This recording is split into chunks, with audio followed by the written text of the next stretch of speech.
Boa tarde a todos.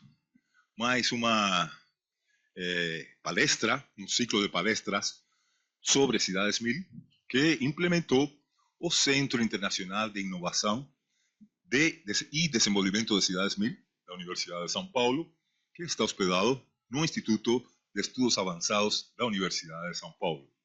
É claro que é um prazer enorme estar nesse espaço e compartilhar com vocês. Agradeço com certeza a direção do Instituto de Estudos Avançados. Agradeço também, é claro, a presença da ilustre palestrante, a professora Adriana Bax, e agradeço também a presença dessa audiência digital e dessa audiência presente, essa maravilhosa audiência presente. Como sabemos, o principal não é o número, sino a qualidade dos ouvintes ou dos participantes, porque esperamos, é claro, a participação, as perguntas, tanto via digital como presencial de vocês. Eu queria dizer, que não se preocupem, incluso os que não consigam assistir, essa palestra aqui está sendo gravada e com certeza vão poder consultar os que assim tivessem esse interesse. Quero dizer também, que tem também esse livro aqui, que acabou de ser lançado no ano 2025, que tem um capítulo precisamente da professora Adriana Bax, que vai comentar sobre esses temas, que aliás comenta sobre esses temas que serão abordados hoje. É claro que hoje vai ter um aprofundamento muito mais motivacional, Convido a todos a que participem e que, bom, quem quiser aprofundar, aborde também, é claro, o capítulo escrito. O livro se chama Cidades 1000, Desafios e Soluções para o Desenvolvimento Sustentável na Era da Inovação e da Inteligência Artificial. Tem capítulos em espanhol, português e inglês, e o prefácio da senhora Luisa Trajano, assim como do professor Dr. José Manuel Tornero, que é o presidente do UNESCO MILIT, e capítulos de autores muito renomados do Brasil e do mundo, assim como alunos do Programa de Integração Latino-Americana, PROLAN, no qual nós ministramos essa disciplina, Cidades 1000. Programa estricto sensu, de mestrado e doutorado. Bom, sem mais delongas, eu quero dar a palavra, é claro, a minha querida colega, a professora Adriana Bax, professora titular da Universidade de São Paulo, integrante da FEA, da Faculdade de Economia e Administração da Universidade de São Paulo, onde é professora titular, e para nossa honra também, para nossa alegria, também integrante do Centro Internacional de Inovação e Desenvolvimento de Cidades 1000 da Universidade de São Paulo. Bom, você tem a palavra. Ok, muito obrigada. Bom, em primeiro lugar, boa tarde a todos. É um prazer muito grande estar aqui com vocês. Nós vamos estar falando hoje sobre essa questão da IA nas Cidades 1000, alfabetização, ética e inovação para o século XXI, e gostaria também de sinalizar que quem tiver dúvidas, por favor, mandem uma mensagem para o iearesponde@usp.br, que aqui nós vamos estar fazendo uma conversa junto com vocês, ok? E temos surpresas no meio da nossa apresentação aqui, que vai ficar gravada e mesmo depois de gravada as pessoas também vão conseguir acessar o que nós vamos estar apresentando aqui.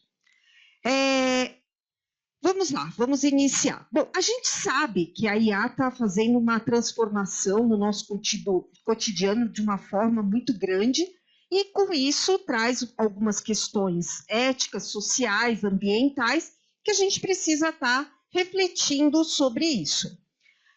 Estamos num mundo com uma transformação digital muito grande, e o que nós temos? Uma modificação, na questão ligada à questão da saúde, a questão até de cursos, de sala de aulas, de decisões. É uma transformação que mostra novas possibilidades, dificuldades, e a gente precisa, de alguma forma, estar preparado para isso. Antes de começar, então, a palestra, essa aqui é a nossa agenda, Então, vamos primeiro discutir uma base conceitual, depois vamos falar da questão das Cidades 1000 e alfabetização midiática, a questão que aí entra na ética e responsabilidade, o agente NILA. Vamos apresentar aqui para vocês a questão da IA, poder, sustentabilidade, e a questão de governança e futuro responsável. Então, iniciando a nossa apresentação, no contexto dessa base conceitual, o primeiro é o que é, afinal de contas, inteligência artificial. Bom, inteligência artificial, a ideia dela é que as máquinas possam, de alguma forma, realizarem tarefas que a inteligência humana desenvolve. Ou seja, tentar reconhecer padrões, tentar simular vários aspectos da inteligência humana, até como interpretar dados, ajudar na questão da tomada de decisões. Mas a gente precisa também pensar aqui no histórico da IA. Nesse slide, ele apresenta de forma mais detalhada, né, essa história da IA, que começa, o termo mesmo, começa lá em 1956. E depois nós temos aí a IA simbólica, que vem a parte da robótica, os sistemas especialistas.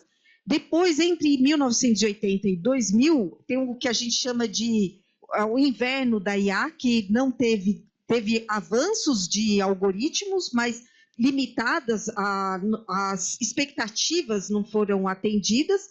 Depois começou a perspectiva do Deep Learning, né, uma revolução maior, e aí em 2022 a gente tem a questão da IA generativa. Então, a gente tem hoje a aplicação de IA em diversos contextos, né, em políticas públicas, e aí começa a refletir sobre esses questionamentos. Bom, conforme a gente falou, né, dessas abordagens, então, só para ficar um pouquinho mais claro, a simbólica, geralmente, ela funciona por regras criadas por especialistas, é um manual de instruções. Já a estática vai estar aprendendo algumas coisas. Ela vai aprender com os dados, vai detectar padrões e assim vai. E isso surgem várias aplicações, né? Então, nós temos aí aplicações na área da saúde, diagnóstico, de personalização de tratamentos, na educação, a questão do ensino, na questão de finanças, análise de riscos, serviços públicos e assim vai. Temos também a questão da IA generativa, que representa um salto, né? Então, quem ainda não experimentou, é importante a pessoa estar entendendo como é que ela funciona. Ela é capaz de criar conteúdo, textos, figuras, imagens, e, além disso, ajuda a gerar várias coisas que, nessa geração, é que entra esses desafios éticos e as responsabilidades. Porque essa geração não é ela tem um algoritmo por trás, e a gente tem que entender como isso vai funcionar, como isso vai estar trabalhando. E aí, para a gente entender um pouquinho mais sobre isso, sobre esses desafios, a gente também tem que pensar na questão do quanto que as pessoas estão preparadas para isso ou não. Porque cada vez mais a gente vai estar usando a IA no nosso cotidiano. A gente querendo ou não, ela está sendo usada. Quando você tem um contexto de leitura facial, isso é feito utilizando o contexto da IA. Então, a gente precisa estar pensando o que vai acontecer, como que isso vai funcionar, como que esses dados estão sendo coletados, como que esses dados vão estar sendo utilizados. E aí a gente vem para a questão de preparar as pessoas para esse novo uso dessa tecnologia. E aí entra o contexto das cidades 1000 e a alfabetização midiática. Bom, afinal, o que são as cidades 1000, né? Esse contexto das cidades 1000, eu nem vou entrar tanto, depois o Felipe, que está aqui, pode trazer um pouco mais, mas, enfim, cidades 1000 são ambientes urbanos que unem, né, tecnologia, educação e cidadania. E as cidades 1000 vai buscar o quê? Formar cidadãos capazes de compreender, questionar e participar ativamente do ecossistema digital, e não apenas consumi-lo. Por isso que entra o contexto da alfabetização midiática. Quando a gente pensa em cidades 1000, a gente tem que levar em consideração a alfabetização midiática, o pensamento crítico, que é a habilidade de questionar algoritmos, dados, tecnologias, sabendo que eles têm o risco de vieses e os impactos que eles podem gerar, a questão da inclusão digital, como é que esse acesso, como é que vai funcionar, né? Como que a gente pode ter garantia de que todos os cidadãos estão tendo a mesma oportunidade de aprendizagem? E a questão da ética da tecnológica, né? Do quanto que essa tecnologia tem transparência, justiça, qual é a responsabilidade relacionada a ela. Bom, vamos falar um pouquinho mais sobre alfabetização midiática e a importância dela na era da IA. A gente já deu algumas brechas sobre isso, né? A questão da desinformação midiática, ela é um problema muito sério. A gente precisa disso, né? Essas notícias falsas, as bolhas, criar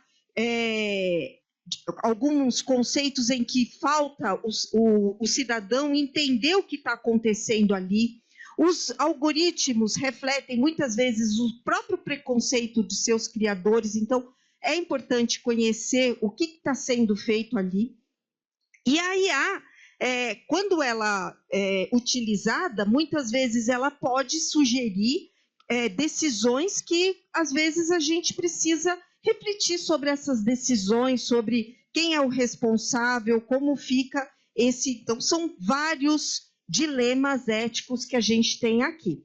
Então, vamos falar um pouquinho de ética e responsabilidade, já que a gente estava entrando nesse conceito. Bom, os dilemas éticos e relacionados com a IA, né, como a gente estava discutindo, tem a questão dos vieses algorítmicos, como esses sistemas aprendem com dados, esses dados, se eles refletirem essa desigualdade histórica, isso vai ser um problema. Isso já aconteceu historicamente. Por exemplo, quando você pensava em ter as pessoas em entrevistas, né, em diversos trabalhos, empregos, e já utilizando determinadas questões que já estavam ali naquela base de dados. Então, já estava viciada na própria base de dados. E muitas vezes nós temos modelos complexos, então essa falta de transparência, que são caixas pretas que a gente não sabe exatamente como são tomadas essas decisões. Um outro ponto importante é a questão da privacidade. A privacidade, ela exige, como a IA exige um treinamento, uma demanda muito grande, acaba muitas vezes entrando nesse contexto tomando conta, né, dessa perspectiva da privacidade das próprias pessoas. E às vezes até que ponto as pessoas têm controle ou consentimento sobre os seus próprios dados, as suas próprias informações. E a responsabilidade? Quem vai responder por erros graves da IA? O programador, a empresa, o usuário ou o próprio sistema? Então, isso tudo fica uma situação que podem ser complexas, né? Então, nós temos que a transparência, a equidade, a privacidade, a responsabilidade são princípios fundamentais. E isso precisa estar sendo cuidado. Por isso que a gente fala que a ética tem que estar no coração da inovação, porque a inteligência artificial é uma inovação e a gente tem que estar olhando para esses 4 pontos. A transparência, porque o cidadão tem direito de entender, né, quando ele vai interagir com a IA, como seus dados são utilizados. A questão da privacidade, porque ele precisa saber como ele vai proteger os seus dados pessoais, precisa saber será que quando eu vou interagir com um chat GPT, ele vai estar entrando, aquelas informações vão estar sendo utilizadas para melhorar o meu modelo ou não? No caso, por exemplo, da USP, dentro do próprio e-mail da USP, você pode ter acesso ao Gemini. E lá tem uma frase que diz que os dados não vão ser utilizados. Mas como que isso funciona? A questão dessa responsabilidade de você ter, né, os desenvolvedores e os gestores, eles devem estar claro que tudo que for utilizado, todos aqueles dados que estão ali, como é que ficam? E um ponto mais importante ainda, a questão da equidade, porque a ideia é que a tecnologia pudesse reduzir as desigualdades, mas ela pode acabar ampliando, se você não tiver esse uso garantido para todas as pessoas que gostariam de estar utilizando ou acessando isso. Bom, pensando nessa questão das cidades 1000, da alfabetização midiática, o que a gente poderia estar fazendo de forma que as pessoas pudessem estar tirando as suas dúvidas, pudessem estar interagindo com algo que realmente falasse desse contexto, tá certo?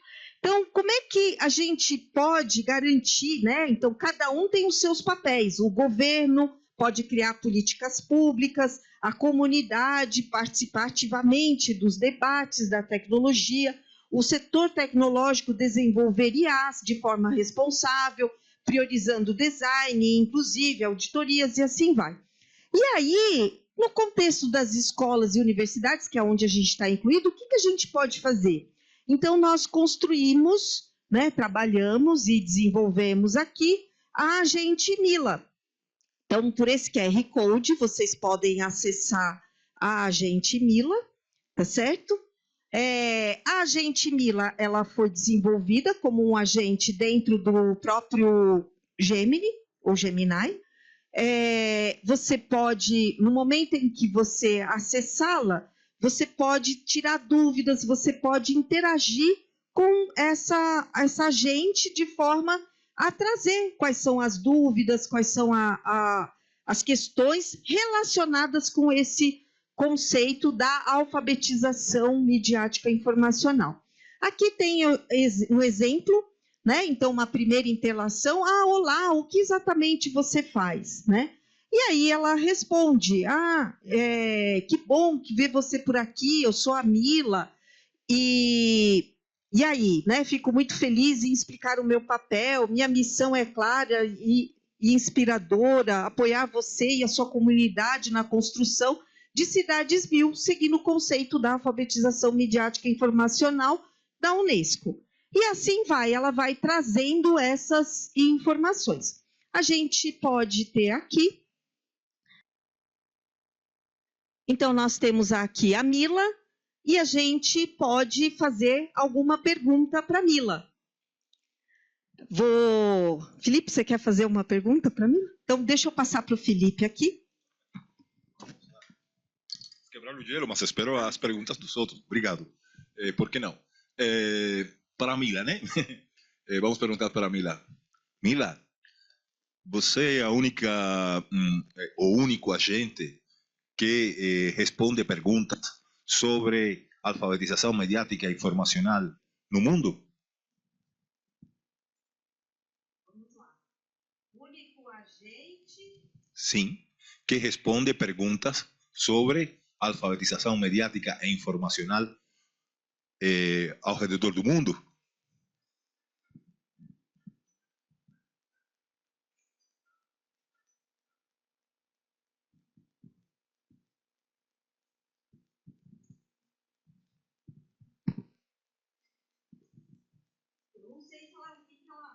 Vamos ver quem responde, né?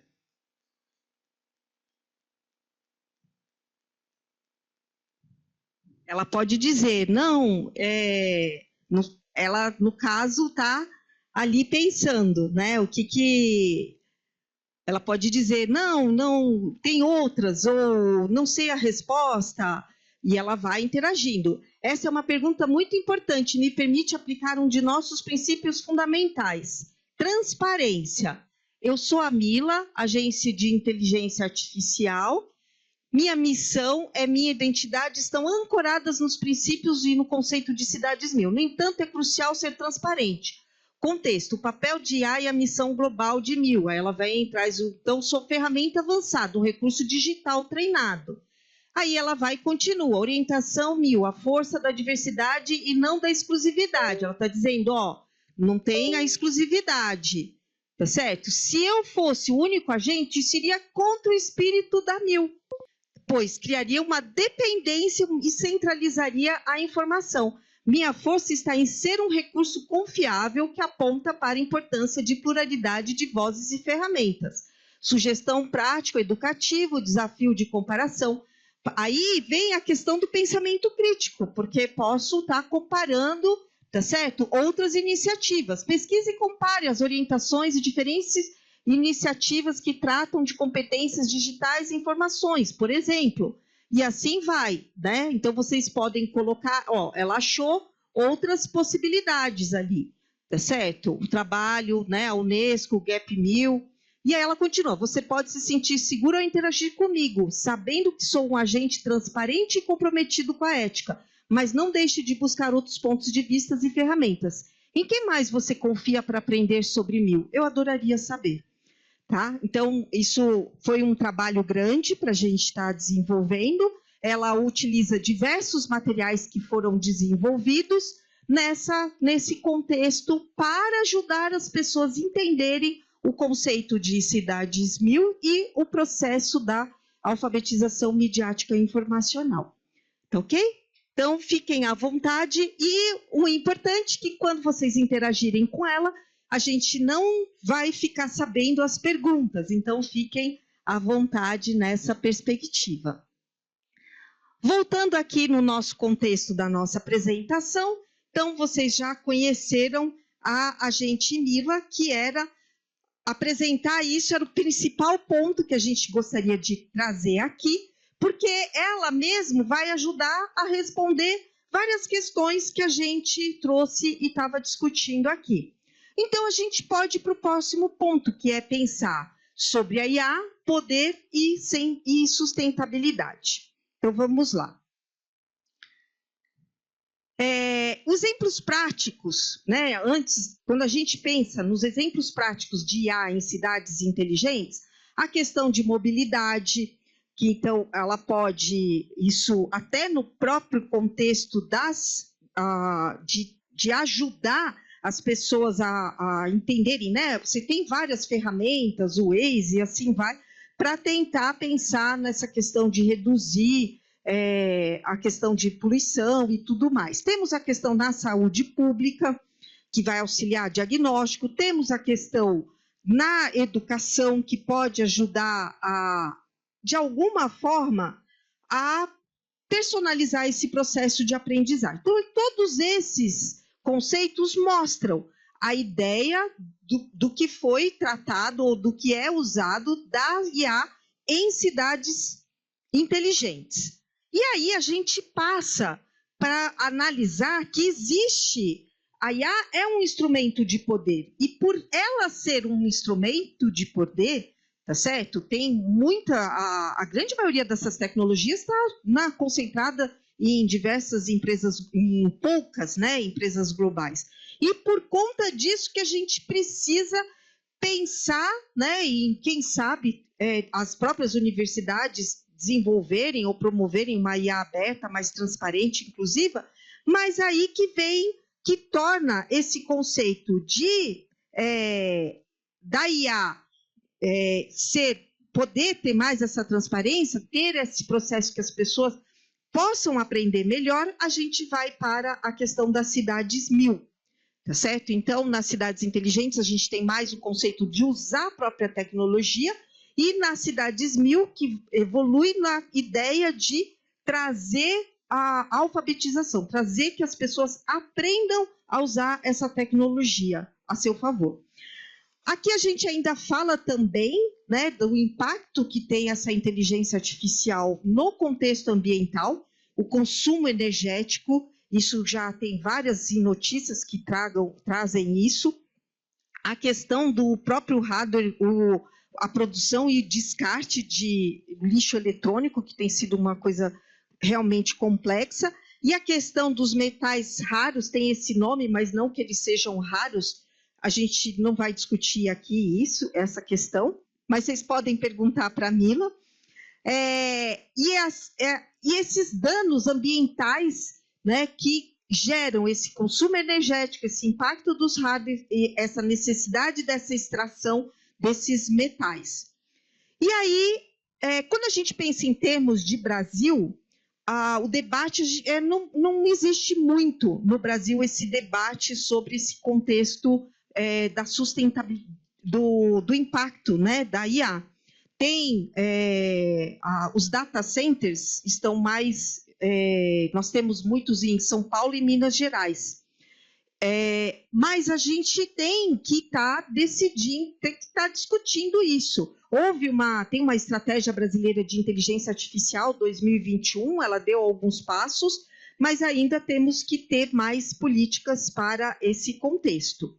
Então, a gente entra na questão da governança e o futuro responsável.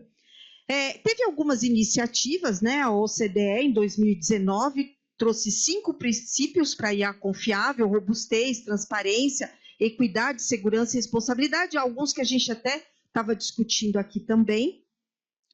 Ainda a Unesco, em 2021, ela trouxe a questão dos direitos humanos e na dignidade das pessoas, um pouco depois, né, do conceito de cidades 1000. A União Europeia, que montou, né, tem uma regulamentação. E no Brasil tem um projeto de uma lei que ainda está em discussão e que é importante a gente se interagir e saber a respeito dessa discussão, tá? E aí, chegando aqui no final da nossa palestra, da nossa breve apresentação, a gente tem alguns desafios que a gente precisa pensar. Então, um primeiro desafio é a questão da desigualdade digital, e a falta de transparência e essa resistência à mudança. Então, a gente tem que pensar que várias pessoas não vão ter acesso, não têm ainda acesso à internet. Então, eu preciso investir em conectividade para que as pessoas possam ter alfabetização midiática. Esse é o ponto principal. A transparência, saber como é que esses softwares estão funcionando, como é que eu estou dando permissão para eles ter acesso a alguns dados ou não, tá certo? E a questão dessa mudança, né, que a gente tem várias mudanças que têm ocorrido aqui com a inteligência artificial. E aí, essa mudança, ela está sendo extremamente rápida e, mais ainda, a gente precisa estar trabalhando em cima de movimentos para ajudar as pessoas a conhecerem e a entenderem. Por isso que a gente precisa focar sempre na formação dessas pessoas. E qual é o caminho para uma IA responsável, então? É aquilo que a gente estava comentando: educação digital. É a base, alfabetização para todos os cidadãos. A questão de entender como é que esses algoritmos estão funcionando, são as tais das auditorias éticas. A colaboração, pensar na colaboração entre cientistas, juristas, filósofos e ambientalistas. E a questão da governança, ter transparência. Vocês viram, a Mila foi criada num contexto o mais transparente possível, que ela mesma trouxe essa transparência.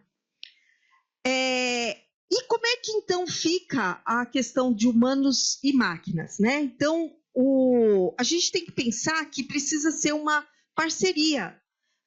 O futuro digital não é substituir humanos por máquinas, mas amplificar a nossa criatividade, a empatia, tá certo? Criar agentes que possam trazer esse contexto de formar mais pessoas, dar oportunidade para as pessoas entenderem o que elas estão pesquisando, o que elas estão fazendo. Uma colaboração.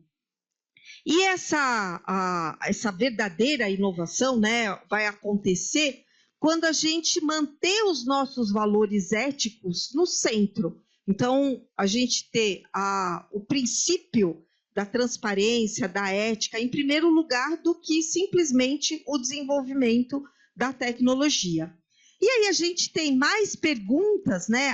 Esse convite aqui à construção, né, do futuro juntos. Educar, tá certo? Busque o conhecimento, questionar, não aceitar a tecnologia passivamente.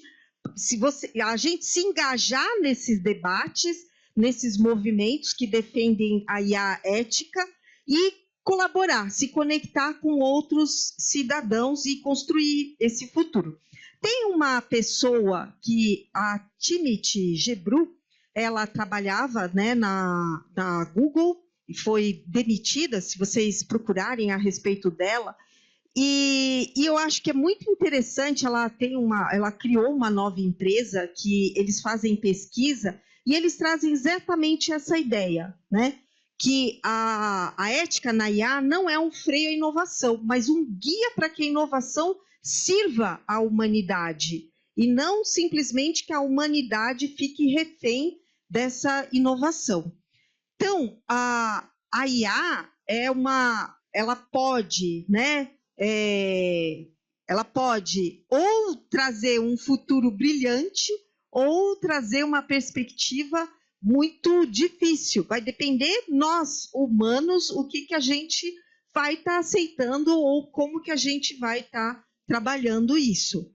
E aí ficam mais questões, são questões que eu sempre, né, penso. Neutralidade. A IA pode realmente ser neutra se ela é construída sobre dados humanos? Como que a gente equilibra eficiência tecnológica e sustentabilidade ambiental? A gente está cada vez se desenvolvendo mais. Mas e aí? Será que até que ponto vale a pena os riscos ambientais que a gente tem? E o papel da universidade? Será que a gente vai simplesmente adotando as tecnologias ou a gente vai liderar um modelo alternativo e ético de desenvolvimento? Aliás, essas são questões para futuras que a gente pode estar refletindo sobre ela. Muito bem, é isso, são essas perspectivas e estamos abertos aí para dúvidas, discussões e novas colocações. Muito obrigada. Nós que agradecemos, querida professora, pelas suas colocações, suas ideias e vamos dizer assim, sua clareza lógica na apresentação nessa palestra de hoje. Gostaria de dar a palavra, é claro, aos colegas, né? E que, bom, também podem ser perguntas encaminhadas via digital, é claro, né? Mas quem quebra o gelo? Complementações, ideias, por favor.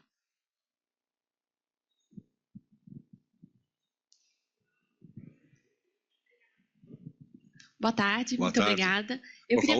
Desculpe, por favor, se apresente brevemente e... Eu sou a Lília, eu sou do Projeto Prisma, um projeto de educação digital para crianças e adolescentes. E gostei muito da apresentação, fiquei muito interessada. E eu queria perguntar para vocês, considerando a proposta do Cidades 1000 de alfabetização midiática e informacional no contexto de IA, como que vocês avaliam o papel das escolas de nível básico, tanto de fundamental quanto médio, para formar cidadãos capazes de questionar os algoritmos e poder usar modelos de IA com segurança? Que competências específicas vocês acham que são prioritárias nesse momento? Obrigada. Então, por incrível que pareça, acho que a competência fundamental é o pensamento crítico. As crianças, elas precisam aprender na verdade, elas já vêm assim, né? A gente que estraga elas no meio do caminho. É o porquê. Por que isso? Por que aquilo? Eu acho que esse é um ponto principal. Mas isso é o legal,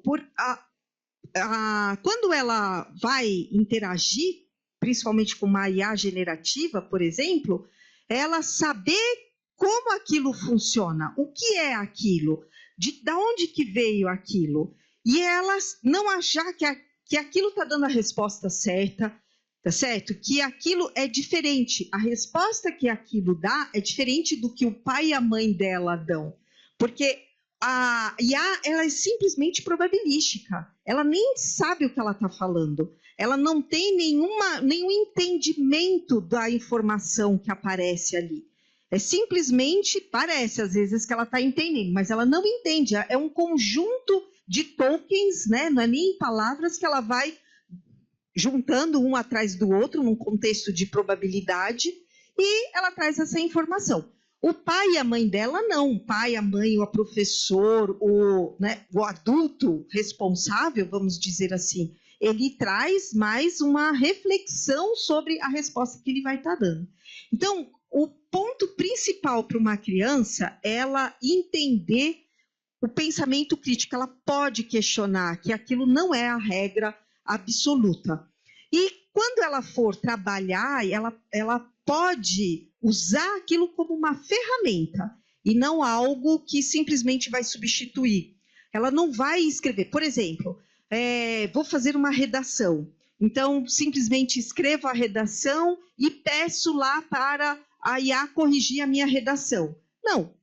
Se eu quiser interagir com a IA para ela corrigir a minha redação, eu vou pedir para ela: onde é que estão os meus erros de português? Por que eu errei? Então, eu vou usar a IA para aprender também. Então, a gente tem que tomar um cuidado no sentido de não esquecer do pensamento crítico da criança e simplesmente como uma ferramenta que vai substituir e que vai, fazer o processo que às vezes não vai colaborar no desenvolvimento pessoal dela. Obrigada. Eu vou complementar a resposta da professora falando em competências, que você comentou, dizendo o seguinte: a Unesco tem, a professora sabe, temos vamos dizer assim, a Unesco tem uma lista de 19 competências que integram o pensamento crítico.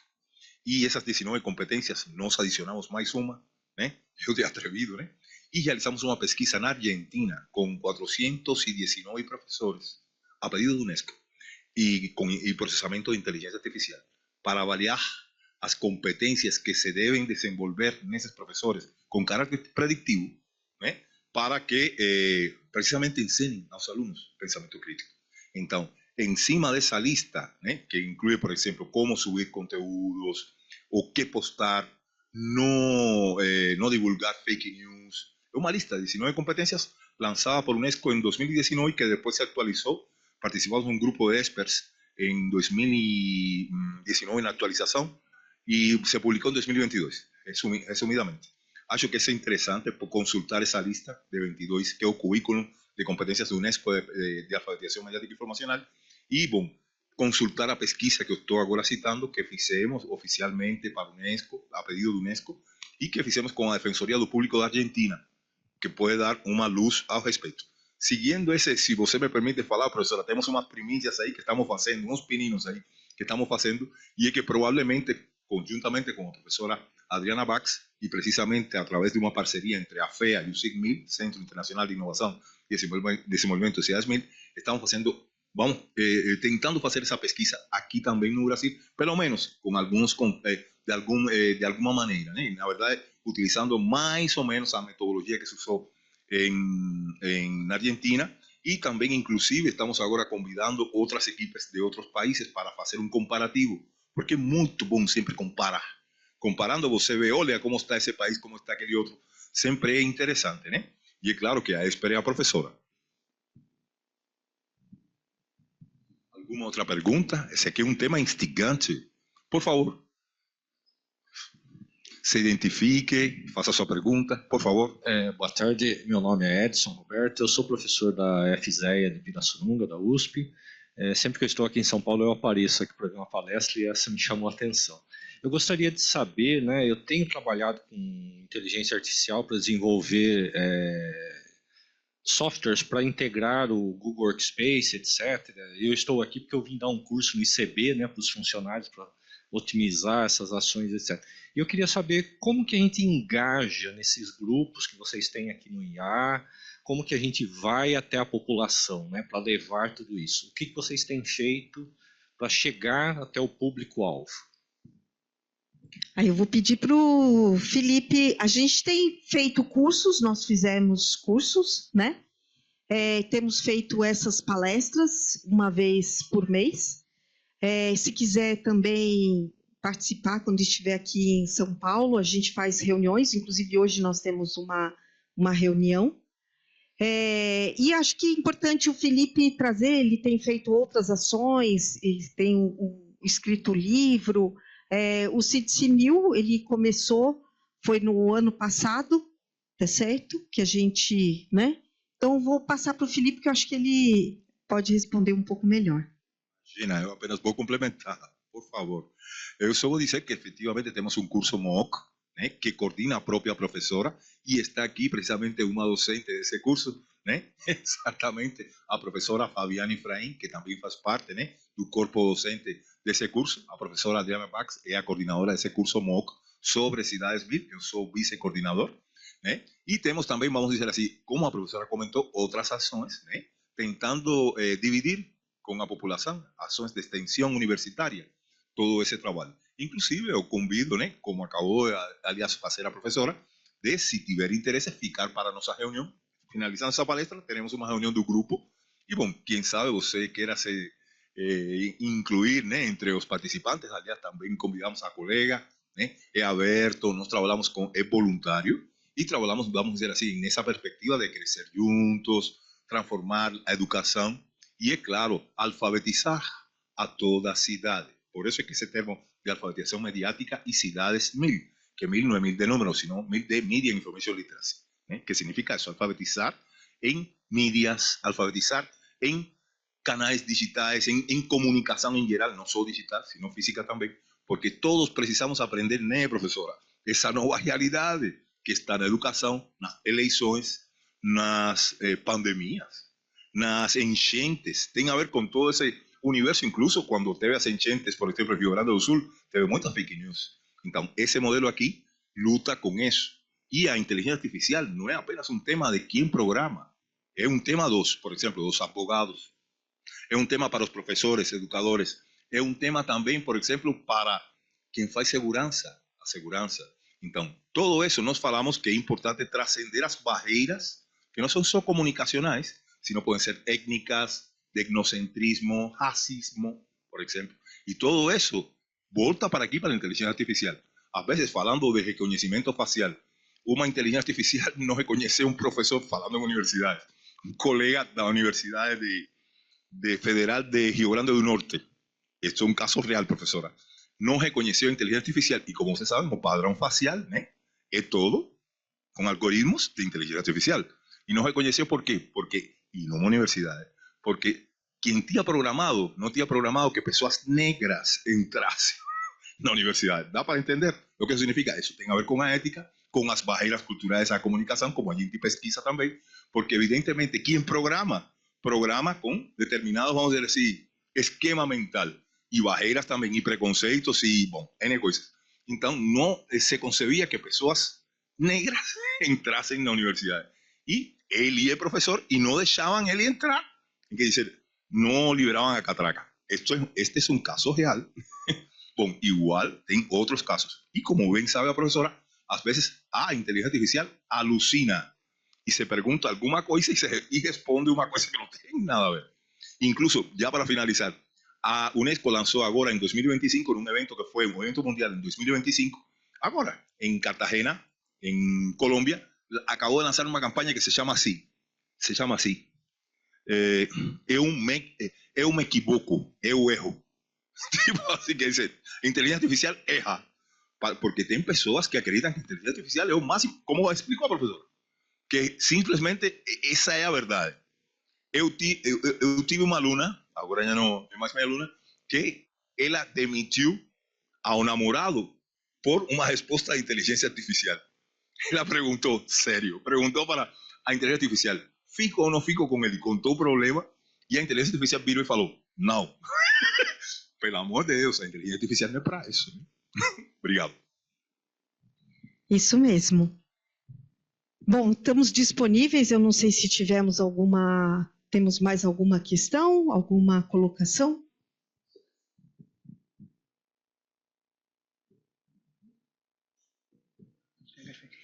Boa tarde, eu sou a professora Fabiane Ibrahim e eu gostaria de fazer uma observação que o tema hoje é muito interessante, né? A IA no contexto, na perspectiva das cidades MIL. E quando nós pensamos nos desafios comportamentais, num primeiro momento a gente sempre pensa no jovem, né? e o jovem, porque ele está aprendendo, ele está ali sedento de curiosidade, de informação, mas às vezes nós nos esquecemos do outro extremo, que é o idoso. Então, minha pergunta é essa: como que, no contexto das Cidades Mil, na perspectiva das Cidades Mil, a IA pode trabalhar esta inclusão deste idoso, pensando no etarismo? Obrigada. Excelente questão. Observe que sempre na possibilidade de ter, né, formações para essas pessoas, da alfabetização midiática e informacional. Essa que é a ideia. Porque é muito importante eles também entenderem o que... Tem um outro agente que nós estamos fazendo, que esse não foi trazido aqui, para ajudar a pessoa a identificar fake news, tá certo? A única restrição é que sempre esse agente está dentro do Gemini, então teria que a pessoa estar acessando algum e-mail ou acessando o Gemini para poder utilizar o agente. Mas a gente está fazendo estudos para desenvolver isso em outra plataforma. Mas a ideia é exatamente essa. A pessoa, o próprio idoso, ele conseguir ter possibilidades de identificar o que é uma fake news ou não. E isso somente com o processo de formação, de divulgação, porque todos nós participamos de listas de WhatsApp que sempre alguém manda uma desinformação e aquilo pode gerar um caos. Então, é extremamente a formação e o pensamento crítico, ele é fundamental nesse processo.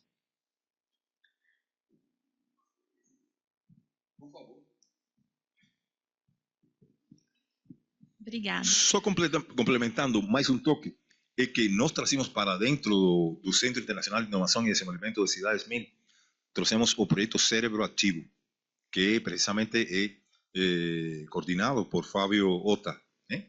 E que esteve na palestra anterior aqui, né? E que é precisamente esse ponto. Ele trabalha com ensinar a programar as pessoas idosas. E aí, quando essas pessoas aprendem com programação não tão complexa, sino de jogos, games, né? Aí se consigue atrair a toda a família, né? Não só a pessoa idosa, sino que também interagem com o neto, a neta, e se cria um ecossistema. Nós estamos querendo fazer isso também aqui. Isso já está sendo feito em outros espaços, por exemplo, está sendo feito em Santos, e queremos também fazer, e claro, aqui também, e vamos fazer aqui, e o projeto faz parte, né, do SIGMIL. Tudo bem. Eu gostaria de perguntar também para vocês quais estratégias práticas o Centro Internacional de Inovação e Desenvolvimento Cidades Mil ou instituições parceiras de vocês utilizam para garantir que a alfabetização midiática ela chegue em comunidades mais vulneráveis e com menor acesso ao digital. Porque eu acho que uma barreira muito grande que eu, pelo menos, vejo na prática é quando a gente encontra sociedades muito vulneráveis que estão expostas a riscos digitais maiores ou iguais à sociedade com acesso, porque a gente falar de ensinar pensamento crítico, de alfabetização midiática, imaginando um acesso, pessoas com acesso à tela, pessoas com acesso básico, é um ponto. Quando a gente fala de sociedades muito vulneráveis, eu ainda tenho uma barreira muito grande de não saber muito como lidar. Então, assim, chega para a gente casos de ONGs procurando... não sei se pode citar, mas assim, para vocês entenderem aonde eu quero chegar, a academia às vezes tem uma resposta que a gente não tem na prática, né? Hoje em dia, muito caso de pessoas utilizando dinheiro de Bolsa Família para apostas online de tigrinho.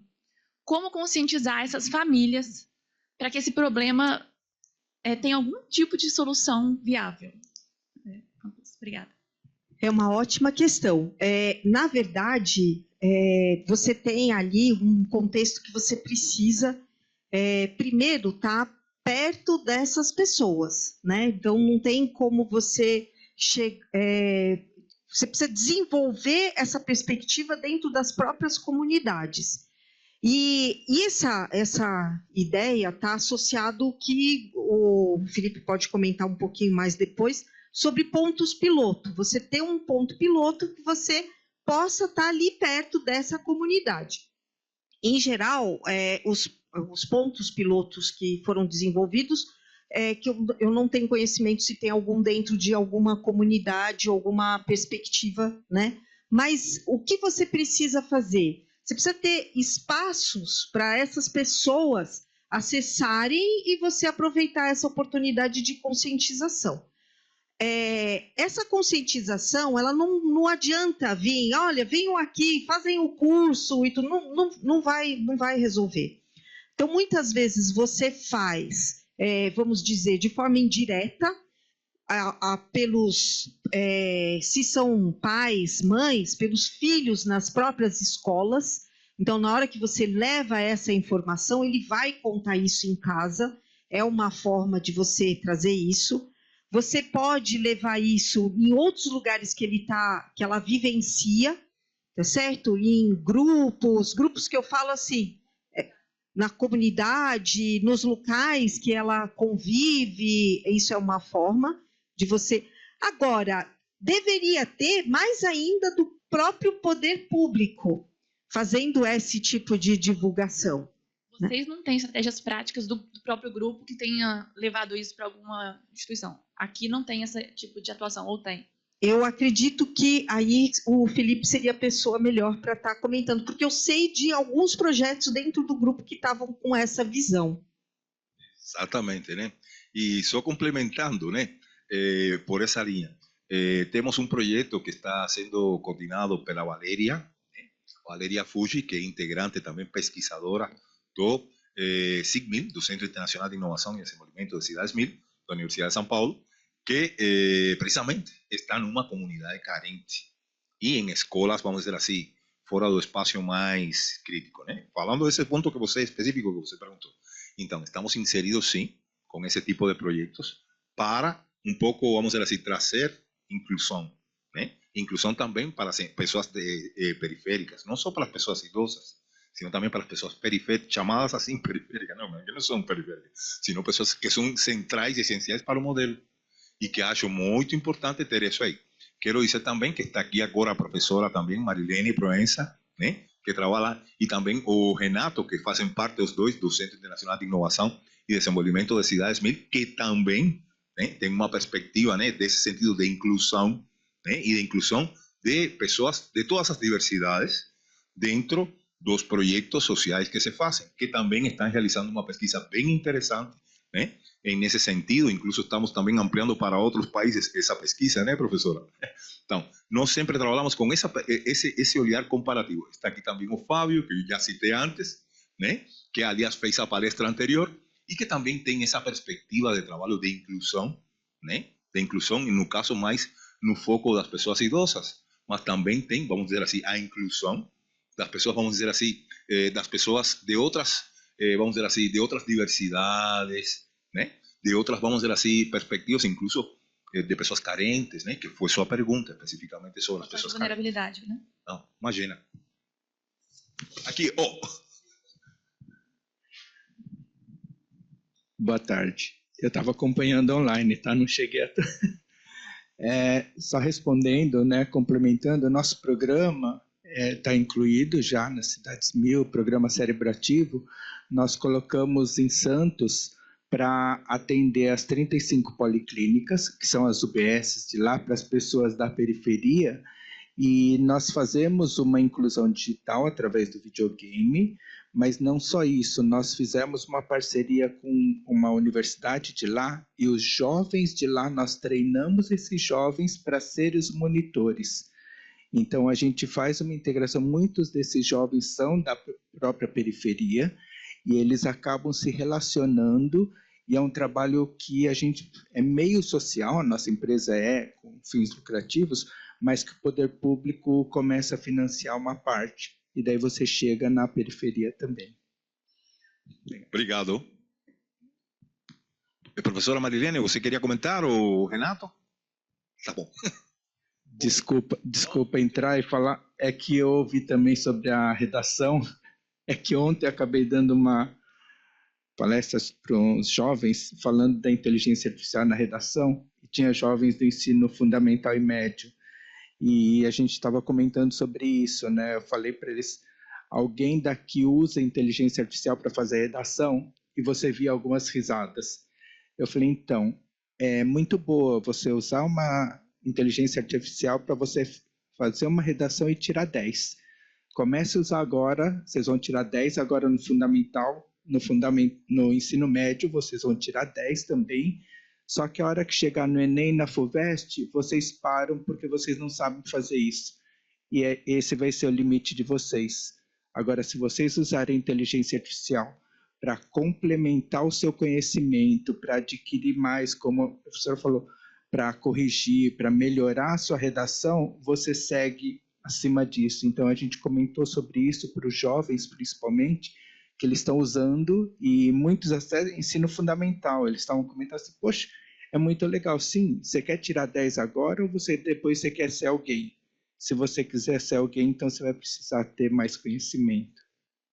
Obrigado. Bom, Excelente. eu queria também, né? O aluno, você quer que comente alguma coisa? É muito boa a sua perspectiva, viu, Fábio? É isso mesmo. A gente tem que estar usando a ferramenta para a gente ser mais inteligente, tá certo? E não para a gente perder. Outra coisa que eu coloco para as pessoas é que como é que a gente vai se desenvolver, então, nesse processo, né? Quanto mais eu usar uma inteligência artificial generativa, mais eu preciso ler, tá certo? Então, se eu quiser, eu não posso. Quanto mais eu uso a IA, então, se você ficar usando um tempão a IA para te ajudar a fazer isso, aquilo, mais você precisa fazer leituras para quê? Para você, porque a leitura é onde mais desenvolve o pensamento crítico, porque quando você está lendo, você está, claro que é uma leitura, não é leitura de magazine, né? É uma leitura de livros, né? De complexidade, uma leitura de complexidade. A leitura ela vai te permitindo esse equilíbrio, e isso é importante, né? Miguel, você queria fazer algum comentário? Não? É que você estava com o microfone. Então, acho que é importante a gente estar sempre pensando como que a gente pode estar ajudando as pessoas, porque a desigualdade, ela pode ser muito grande se a gente não cuidar, né? Que ela já estava nessa perspectiva, e aí já estava nessa perspectiva das pessoas terem a desinformação. E aí isso pode ser algo bem complexo. Por favor. Só um ponto que eu gostaria de trazer também, complementando o que ele falou, mas que me gerou um certo incômodo, porque quando a gente trabalha com crianças e adolescentes, eu sou advogada de formação, sou especialista em direito digital, cibersegurança e proteção de dados, então eu me apego um pouco a alguns pontos legais. Então, quando a gente fala de inteligência artificial para jovens, a gente tem um ECA digital aprovado agora, que a partir do ano que vem a gente espera que isso seja proibido para menores de 15, 16 anos, ainda vai ser determinado mais especificamente. Então, eu acho que a gente tem que ter o cuidado de não sugerir o uso para quem ainda não tem um cérebro capaz de fazer essa análise crítica. Esse pensamento crítico ele tem que ser desenvolvido antes.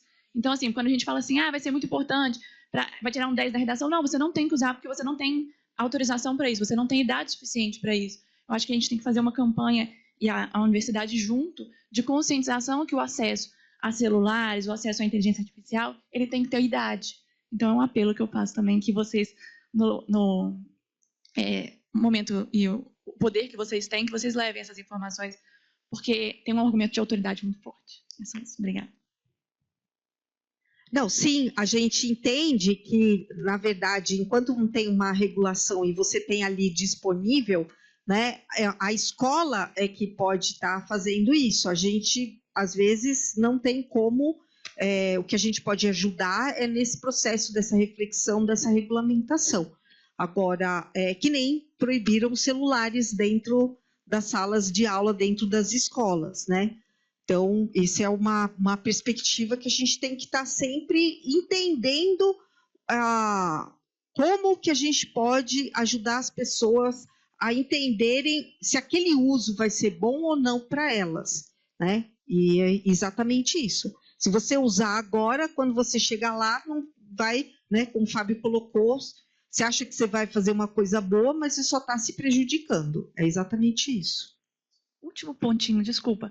E acho que é importante também entender que o uso agora, ele não só vai prejudicar o cérebro, como ele vai expor a riscos de contato, de conteúdo, de contrato, todos aqueles riscos que a gente já conhece de exposição online, enfim, que a criança e o adolescente não tem como marcar com a consequência disso. E aí acho que é muito importante a gente entender que, para além do desenvolvimento cognitivo, existem essas exposições a riscos que são imensuráveis, porque a inteligência artificial, a gente fala que ela alucina, mas na verdade ela erra, né? Ela pode expor para uma criança um conteúdo completamente inadequado, que o dano pode ser irreversível, né? Obrigada. E temos vários casos, né, de até das pessoas, né? Sugerindo que eles façam crimes contra si mesmos, né? Exatamente. Enfim, e aí são dilemas éticos que a gente vai entrar e não vai ter fim a discussão. Mas... Aí, 2 pontos. Primeiro, que existem já pesquisas mostrando o grau de exposição que podem ter as crianças à inteligência artificial. Crianças, adolescentes, sabem? Os grupos, diferentes grupos etários. Isso já existe. Ponto. Segunda coisa, é como um antídoto. Se você não vacina, as pessoas, como falou a professora, as pessoas vão procurar e sem a vacina, aí você viraliza. Mas se você está vacinado, quer dizer, se desde idades tempranas começamos a fazer essa vacinação, e eu quero destacar uma coisa, não se trata só de pensamento crítico para o mundo digital, é pensamento crítico para todo, para o mundo híbrido, certo? Estamos num mundo híbrido, não dá para viver sem isso. Mas isso não quer dizer que eu uso isso, quer dizer, o mundo digital existe, mas o mundo físico existe e todo se faz no início, no médio e no final para seres humanos. Então, isso não se pode esquecer. Então, desde essa perspectiva, é necessário fazer. Vou citar a Divina Frau Meix, uma colega da Sorbona de Paris, tivemos recentemente, e ela fala da necessidade de trabalhar com 3 culturas. A cultura digital, do globo, normal, subir conteúdos. A cultura referente a LGPD, transparência, como falou a professora. Terceiro ponto, muito importante e o principal, desenvolvimento da cidadania, do pensamento crítico. Esses 3 pontos, ela fala. E isso tem que ser desenvolvido desde que são crianças até a universidade. Outro ponto, a Unesco, isso aqui que eu vou falar agora é bem novinho, mas a Unesco está também apostando, além dos pontos pilotos de Cidade 1000, que citou a professora, está apostando em cidades universitárias 1000. Quer dizer, que os campus universitários funcionem com esses princípios. E quando se diz isso, não estamos falando apenas de que os professores, os educadores, pesquisadores e vamos dizer assim, inclusive os alunos funcionem com esses princípios, sino que também toda a prefeitura da universidade, toda a governança da universidade, porque aqui temos funcionários diversos, por exemplo, aqui temos os funcionários do IEA, não é? Que estão aí dando não estão na linha de frente, mas estão também, né? Em toda a montagem dessa atividade aqui, igual de outras, né? Pues, com certeza. Bom, gente, esses funcionários têm que também aprender isso, estamos falando aqui. Então, isso é essencial. Queria destacar esses 2 pontos. E um terceiro ponto, assim, brincando um pouco, né? Mas falando sério. Bill Gates, Elon Musk, aos filhos deles, eles não permitem, né, professora? Não permitem que eles fiquem muito expostos. Bom, então, é mais ou menos o princípio, vamos dizer assim, do Paulo Escobar. Paulo Escobar falava para os filhos, não toquem na droga, não toquem na droga, isso aqui é perigoso. Paulo Escobar, que era o maior traficante. Então, igual não sei se estão entendendo a metáfora, né? Nesse caso também. Dosa, você não deve, isso, e cada idade, tem pesquisa, está mostrando isso, cada idade leva uma dosagem, né? Em quanto a horas, em quanto a conteúdos. E vou falar um terceiro ponto que também acho importante dizer. Temos que alfabetizar as famílias. Porque não adianta você alfabetizar a criança ou adolescente na escola e de repente a família não saber como lidar com isso. E como muitas vezes acontece, damos nas mãos de uma criança o celular e vamos embora. Não é por aí. Não é por aí. Temos que educar os pais para saber, olha, tirar o celular quando precise, saber monitorar o que está acontecendo. Então, por isso falamos em alfabetização mediática e informacional da cidade. Não apenas, é um problema da escola, ou um problema da universidade, é um problema dos educadores. Não, problema dos jurídicos, da área jurídica. É um problema dos educadores, da área de segurança, é um problema da cidade. Todo isso que estamos lidando aqui com inteligência artificial. E, bom, todas essas novas metodologias, mídias, plataformas digitais, e também o mundo real, novo que está sendo construído, um problema da cidade, da prefeitura, de todos os órgãos que compõem a sociedade civil. E a sua fala me lembra, né, a perspectiva. A partir de que idade que alguém pode dirigir um carro, que é quando a pessoa tem o desenvolvimento, né, a mobilidade, o cognitivo. Então, como é que fica essa questão relacionada às tecnologias, né? Então, a gente tem que perceber que tudo tem aí um limite, uma estrutura, que a gente tem que entender qual é essa estrutura, né? E a gente vê, muitas vezes, pais dando celular para a criança lá com 1 ano, em restaurantes, para, não, fica aí, ó, assiste isso, e isso pode gerar diversas complicações, né? Está faltando pensamento crítico aí do próprio pai, né? Vamos dizer assim, né? Então, acho que é um ponto importante a gente entender como que vai funcionar isso. Muito bem. Alguma outra pergunta? Por exemplo, com respeito a quem programa, não tem curiosidade sobre isso? Isso é muito interessante. Quem programa? Como a professora falou na palestra dela, né? Quem programa decide o que depois se apresenta, o que se responde. Igual com os agentes, que nem esse aqui. Dependendo de como você programa o agente, e as respostas que ele está capacitado para dar. Existe alguma curiosidade a esse respeito? Pergunta? Aproveitem que está aqui a Esper. Muito bom, acho que foi excelente essa troca nossa de conversa. A gente pode estar aqui disponível para outras conversas e que possamos nos encontrar sempre aí nesses processos de crescimento e formação de cidadãos, né? E cidadãs mais conscientes no uso da tecnologia.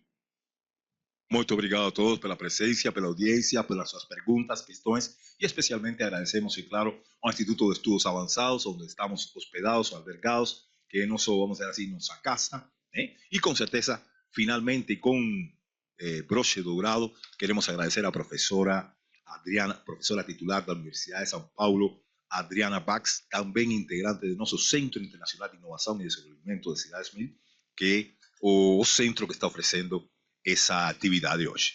Parabéns e felicidades!